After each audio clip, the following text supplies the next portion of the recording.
it's Kylie. Welcome back to my channel. Today we're going to be going over all of the books I've read in August, and I will give you my brief thoughts of the books, let you know what I think you should read, what I think maybe you should stay away from, but ultimately read it all. Find out for yourself, because my opinion is not going to be the same as everybody else's. So don't come at me for my opinions when I have one that you may not agree with. But please do put it in the comments so we can discuss it. I love discussing books. Before we jump into the books though, I am going to mention my reading journal that I have created. I want to mention it because I highly recommend creating one for yourself, whether you read 1 book a month or 5 books a month. I think it's a great tool to help you keep track of not only what you read, but your thoughts on the books. I just think it's great. I just think it's good to have. Me personally, I have an awful memory. So I can read a book and then 2 weeks later, I'm like, wait, what happened in that book? Unless it's a book that like really sticks with me. I keep a list of what books I've read, what books I want to read, and then I have sections for like what genre each book is, my ratings. If you want a more in-depth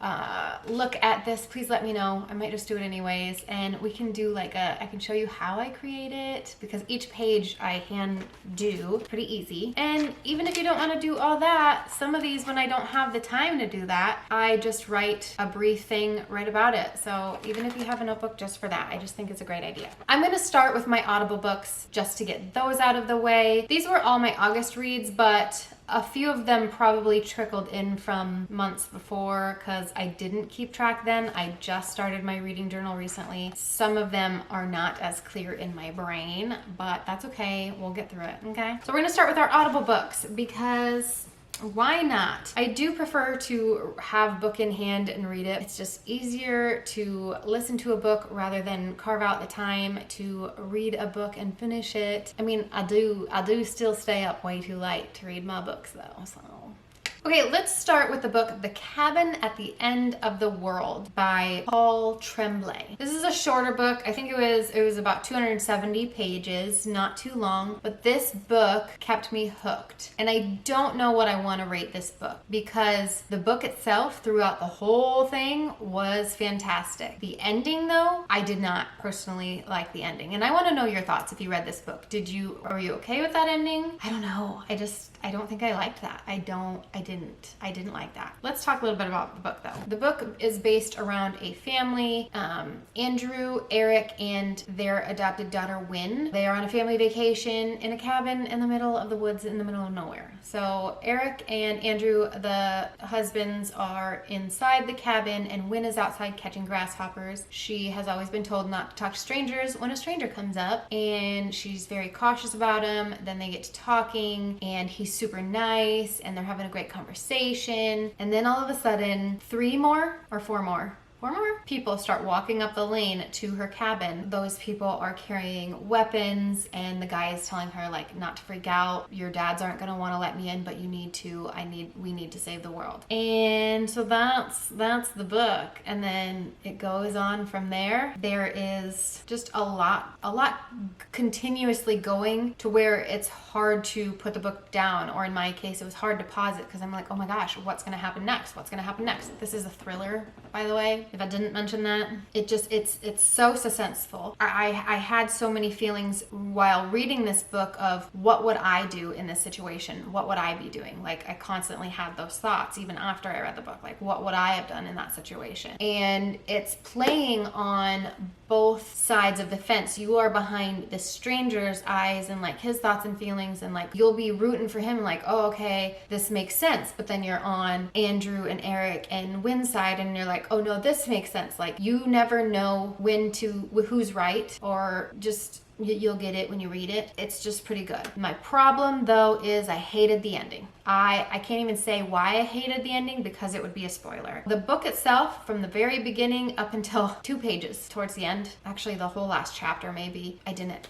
Everything else was great. And then that small tiny bit was, I didn't like it. But anyways, that's my thoughts on The Cabin at the End of the World. Read it if you want to. Okay, the next one I want to talk about is The Overnight Guest by Heather Goodenkauf. This book has 3 different perspectives in it. It's another thriller, by the way. I like thriller and mystery books, so Sorry. Anyways, the perspectives are like now, then, and then this other character where you don't even know their name through most of it. So you're like, who is this person? But you know when it's them because you know what's going on, you know? So the main character is Wiley, who is a true crime author. And she, when she's writing her books, likes to go on location. She interviews people and then writes near the place or in the same town as like the event happened to help her write her book better. So right now she's staying in a house in the middle of nowhere in Iowa, which is really cool. I'm from Iowa, so I knew the towns when they were talking about them, so that was cool. So anyways, she's renting this house and then it starts to storm, like snowstorm, there's a blizzard, and then she lets her dog outside to go potty. It's not her dog, it's like a strange dog that she found at this house while she's been there. Anyways, she lets the dog out to go potty and then it doesn't come back, so she goes out and searches for it, and then she finds a little boy in the snow. And then things happen. It's mysterious. It leaves you wanting more because the writing style is like she'll be on this one person and then something will happen and then chapter done, you go to the next person and it's like, but what happened with that one? But then you get suspended on this one now and you're like, ooh, ooh, ooh. And then it changes again, changes perspectives. Like I said, the 3 perspectives, but they end up coming together. So just, so good, so good, so satisfying. I really, really, really enjoy this book. I think you should read it. I think it's probably a 4.5, maybe a 5-star for me. I think it would be better if I had read it myself, but Audible was still good. With that one especially, actually, I really didn't mind it. Let's move on to my next book, shall we? The next book is The Silent Patient by Alex Michaelides. I hope I said that right. This is a thriller suspense novel. I rated it, I think, 4.5 stars. I think it could have been more had I read it again myself and not with Audible. So this one follows 2 main characters, and then there's like 2 more other characters that are pretty important, and then there's, you know, more characters. The book follows the psychotherapist Theo and a woman named Alicia who is convicted of murder. She had a very public conviction and whatnot. Her and her husband were painters or artists, and she allegedly murdered her husband, and when that happened, she would not speak to anyone after the situation happened, so nobody knew like why she did it or anything like that. So she is in a mental hospital because she won't speak. So Theo, the therapist, this whole book is written from his perspective. He's a psychotherapist, wants to try to figure out why Alicia's not talking, why she did what she did. He's very interested. There were so many other psychotherapists that tried and couldn't get anything out of her. So it just keeps you wanting to know also, like, why is she silent? I like the writing style behind Theo's eyes because it does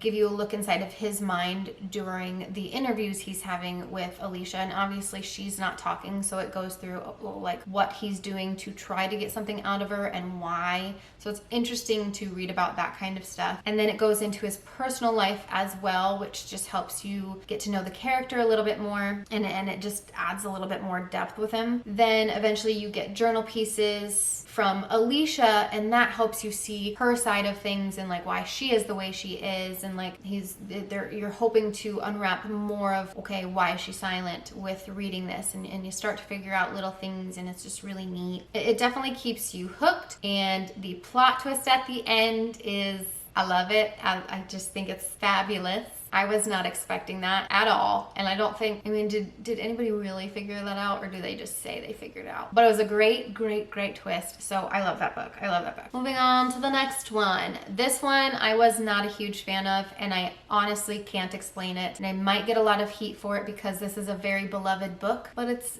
not highly rated for me. I would maybe give it 4 stars. I think that's pretty good. That's generous for a book that I don't like, because it's not the book's fault that I don't like it, is why I would still give it a 4 or even a 4.5. The book is It Ends With Us. By the way, there's a sequel coming out in, I believe, October, and it's called It Starts With Us. I'm still gonna read that. I have high hopes for it. It's a continuation of like the ending of the book, so I'm not gonna spoil that. It Ends With Us is a romance based around a woman named Lily. That is our main character. Lily meets a guy, Ryle, on a rooftop of a building one day. They hit it off, they get along really well, they're just flirting and having fun and whatever. Her and Ryle split ways, they don't see each other for like a long time, and then all of a sudden they magically meet again. It's really cute. It follows along the relationship of them trying to have a relationship, because when they first met, like, he did not want any relationships. He's only into one night stands, and like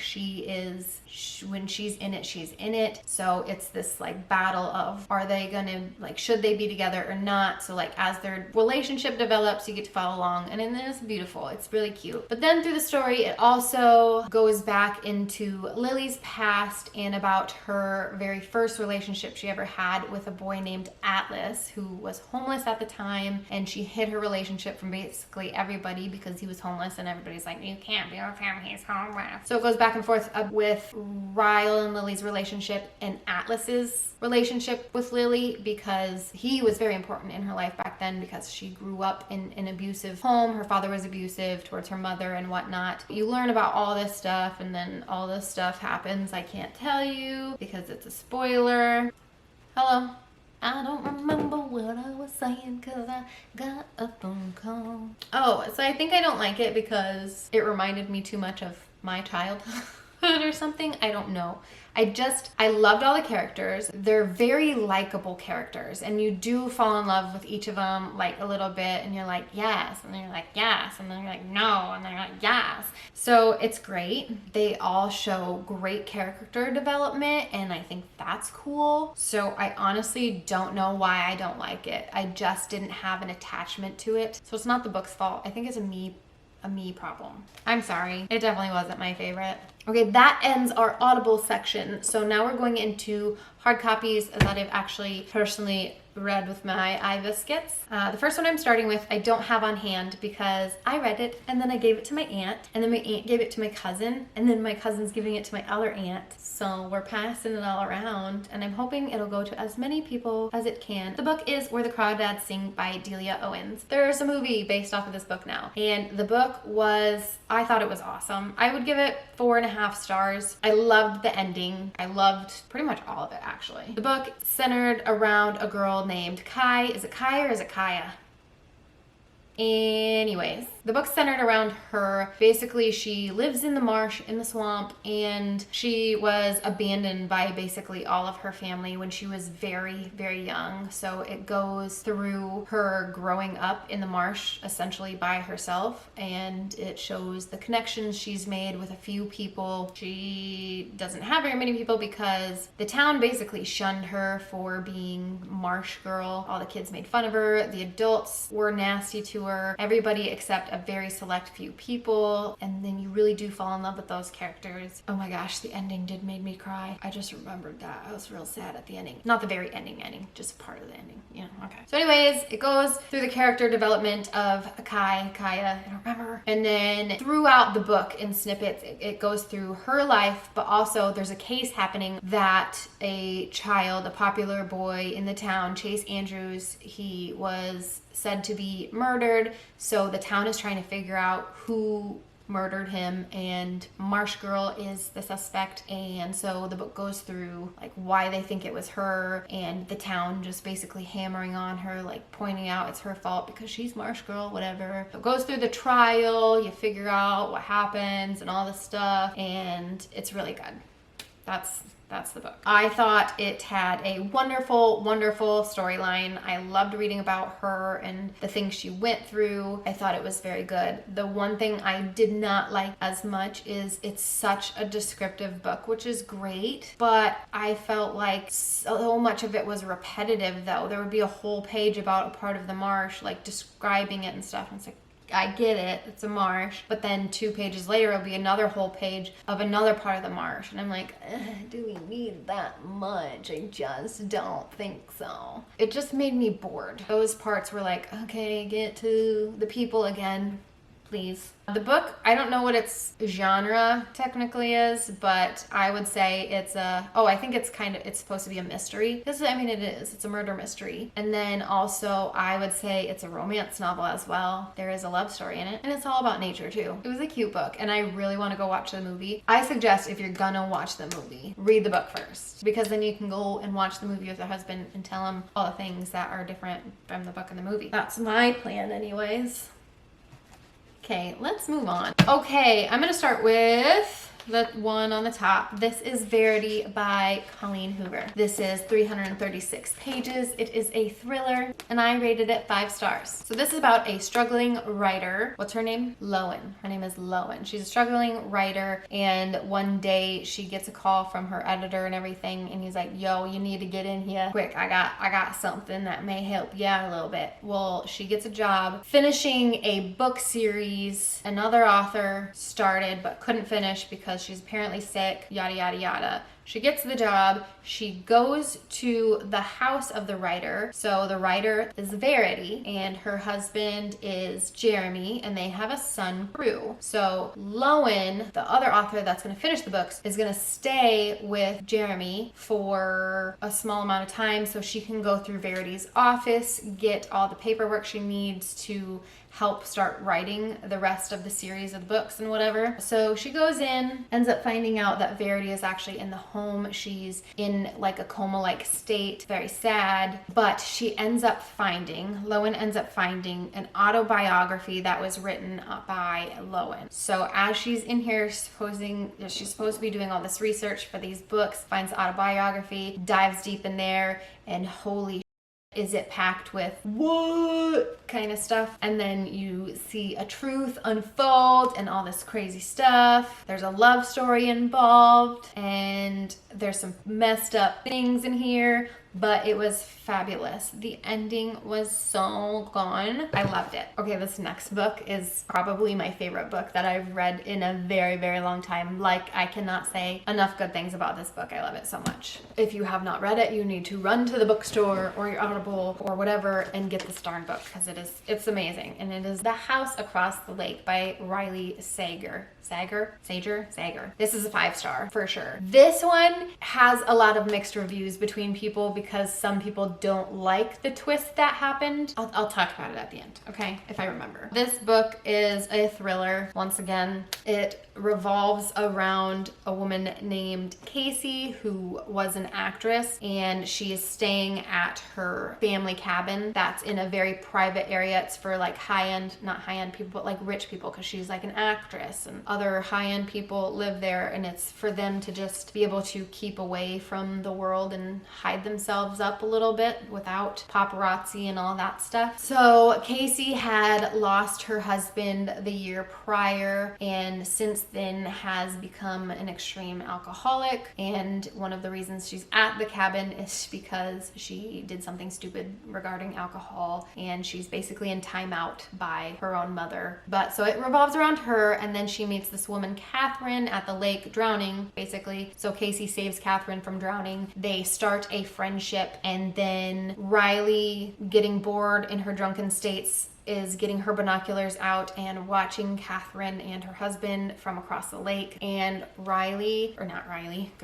that's the author's name, Casey, starts seeing some things, and then Catherine goes missing. And so the book goes about basically figuring out what on earth happened to Catherine. Like, oh no. So I thought this was entertaining enough. Like, the small things throughout the book kept you hooked enough to where it was like, yeah, okay, and then what happened? Okay, and then what happened? And then a little bit of boringness sprinkled here, but like it was a continuous line of okay, I like it. I like where this is going. I like it. And you're in it. I think this book it's good at keeping you in it. But then when you get to the twist, oh, is it a ringer? I was like, what?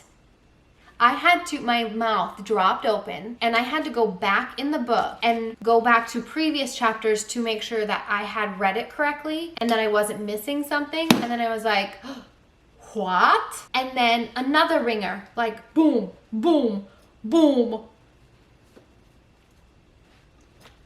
It was amazing. It was fabulous. I was a little taken back at first because the one twist, if you know what I'm talking about, is the very last twist kind of is not where I was expecting this book to go. So that threw me off a little bit. And I think that's why a lot of people don't like this book as much, because they don't like the direction that it took. But I personally liked it. At first I was like, but then I liked it. Like, it was good. It was so fabulous. The twists and turns, I just thought they were fabulous. Chef's kiss, fabulous. 5 stars. Definitely go read it.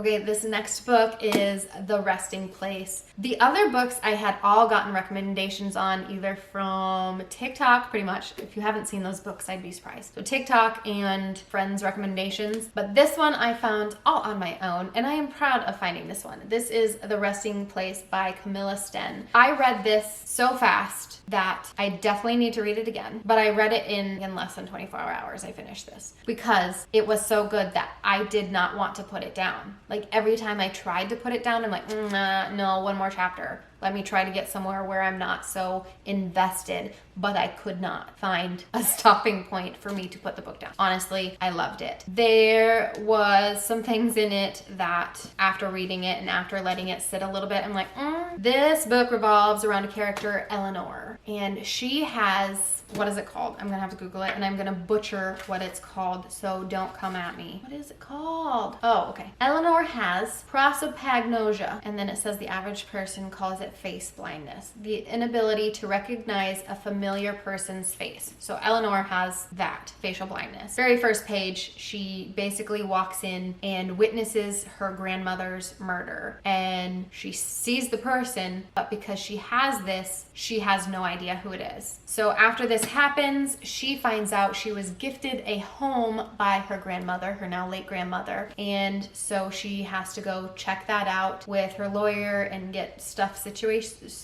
basically. It's her boyfriend, the lawyer, and her aunt ends up coming as well. They all meet up at this old house of theirs that Eleanor never knew it even existed. The aunt knew it existed, but like they hadn't been there for years and whatnot. By the way, the case of Eleanor's grandma's murder, nothing basically happened with it. Nobody knew what happened or who it was, and so now Eleanor is kind of creeped out. She's just having a very rough time with it because she saw the murderer, but she does not know who it was. So throughout the book, they are in this house and Eleanor finds a diary. So you are bouncing back and forth from Eleanor and the diary of this other woman. Some creepy stuff starts happening in the house, and it does keep you, it keeps you in. And the one thing that I loved about it, I think the most, is the diary of this other person and learning about them and trying to figure out, okay, who is this person, or like blah blah blah. Anyways, it's all about Eleanor and some family secrets get unraveled. It's a great book. So I loved it while I was reading it, and then afterwards when I got to thinking about it, I hated her boyfriend's character. I'm like, are you kidding me? You're such a baby. But then I'm like, okay, I understand. Like, he didn't sign up for this kooky shit, but like, grow up, grow some, and get with it. And then I started thinking about things of like her facial blindness. Like,